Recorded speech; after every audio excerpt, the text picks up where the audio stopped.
یہ 1952 ہے، جہانگیر پارک کراچی کے اندر قادیانی جماعت کا جلسہ ہے۔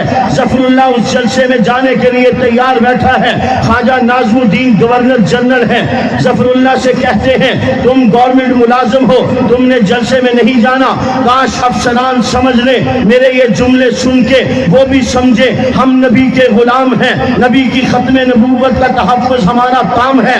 کاش کہ ان افسران کے ذہن میں یہ بات آئی ہوتی۔ اگر ہمارے افسران جیتے جاگتے ہوتے، نبی کے با وفا ہوتے، تو نہ قانون بدلے جاتے، نہ اسمبلی کے اندر نئی نئی باتیں آتی، نہ سینٹ کے اندر بل تبدیل کیے جاتے، نہ اسمبلی کے اندر کوئی ایسی ویسی بات آتی، نہ عدالتوں کے اندر نبی کے خلاف فیصلے ہوتے، نہ عدالتوں کے اندر قانون تبدیل کیے جاتے۔ افسران اچھے ہوں، دیندار ہوں، میں سب کی نفی نہیں کر رہا، میں ان کو مخاطب کر رہا ہوں جو اپنی دنیا کی خاطر، اپنے عہدے کی خاطر، اپنے منصب کی خاطر، اپنے پروٹوکول کی خاطر نبی کے منصب کو دو پہ لگاتے ہیں، نبی کے دین سے دغا کرتے ہیں، قرآن سے بے وفائی کرتے ہیں، نبی کے فرمان کو پس پش ڈالتے ہیں۔ ان کی بات کرتا ہوں۔ یہ ظفر اللہ قادیانی ہے، مرزا قادیانی کے ماننے والا ہے، مرزا قادیانی کو نبی مانتا ہے، پیغمبر کی جگہ نبی کہتا ہے، صحابہ کی جگہ نعوذ باللہ معاذ اللہ بشیر الدین محمود کو بٹھاتا ہے،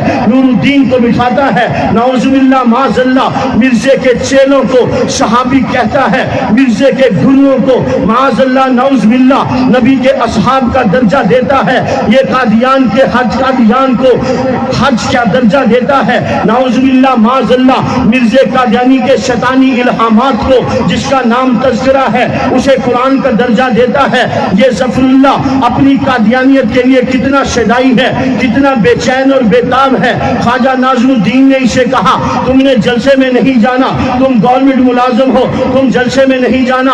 کاش کہ تیرے دل میں اتر جائے میری بات، کاش آپ اس بات کو لے لیں اور اپنی سیٹ پر بیٹھنے سے پہلے یہ کہیں مجھے ختم نبوت کے دفتر میں لے کر جاؤ، پہلے میں اپنی حاضری ختم نبوت کے دفتر میں لگاؤں گا، پھر آ کے چار سنبھالوں گا۔ کل قیامت والے دن مجھ سے پیغمبر پوچھے میری ناموس نبوت زد پر تھی، بلائیں بیس بدل بدل کر میرے دین پر حملہ آور ہو رہی تھی، میرے قرآن کو بدلا جا رہا تھا، میری حدیث کو بدلا جا رہا تھا، تم نے میرے لیے کیا کیا؟ یہ افسر اللہ کے نبی کے سامنے گردن جھکا کے وفادار امتی بن کے کہے حضور میں اپنی کرسی پر بیٹھنے سے پہلے آپ کی عزت، آپ کی ناموس کے دفاع کے دفتر میں گیا، وہاں اپنا نام لکھوایا اور ان سے کہا میرا نام لکھو۔ اللہ کے نبی کی عزت و ناموس کا پہرے دار فلاں دفتر میں بیٹھا ہے، اللہ کے نبی کی عزت و ناموس کا چوکی دار فلاں سیٹ پر بیٹھا ہے۔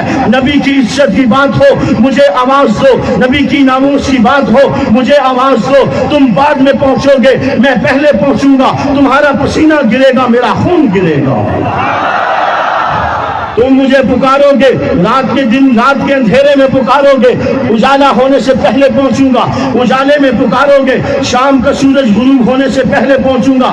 تم دیکھو گے صحیح کہ نبی کا غلام بیٹھا ہے۔ یہ خواجہ ناظم الدین ظفر اللہ سے کہتے ہیں ظفر اللہ تم نے جلسے میں نہیں جانا۔ ظفر اللہ قادیانی اتنا متعصب، اتنا جنونی، اتنا ذلیل اور رذیل قسم کا قادیانی تھا۔ وہ خواجہ ناظم الدین سے کہتا ہے خواجہ صاحب ظفر اللہ وزارت خارجہ کا منصب چھوڑ سکتا ہے، اپنی قادیانی جماعت کا جلسہ نہیں چھوڑ سکتا۔ میرا سوال ہے کوئی ایسا افسر؟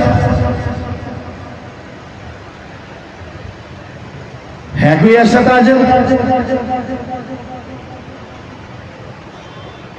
میں نے آپ نے اپنے آپ کو اس محاذ پر، اس نہج پر لانا ہے کہ دنیا و ما فیہا ہیچ ہیں محمد الرسول اللہ کی عزت و آبرو کے سامنے۔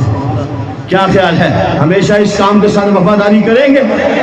اور یہ کام ہم نے کرنا ہے انشاءاللہ، انشاءاللہ ہم نے یہ کام کرنا ہے۔